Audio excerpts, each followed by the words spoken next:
জিবরাইল আলাইহিস সালামকে জিজ্ঞাসা করা হলো, ও জিবরাইল আলাইহিস সালাম, আপনি এই পৃথিবীতে দ্রুত, সবচেয়ে দ্রুত মোট কয়বার আসছেন? জিবরাইল আলাইহিস সালাম বললেন, আমি মোট 4 বার এই পৃথিবীতে খুব দ্রুত আসছি, খুব দ্রুত আসছি।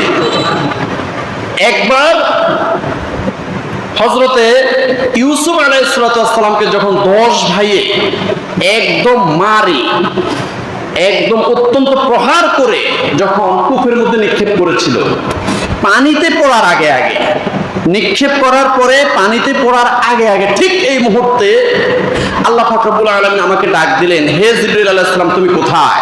তখন আমি বললাম যে আমি তো সিদরাতুল মুনতাহায়, অতি দ্রুত যাও। আমার নবী হযরতে ইউসুফ আলাইহিস সালামকে কূপে ফেলে দিচ্ছে, পানিতে পড়ার আগে আগে তোমার রহমতের যে ডানা, এই ডানা বিছিয়ে দাও। সুবহানাল্লাহ।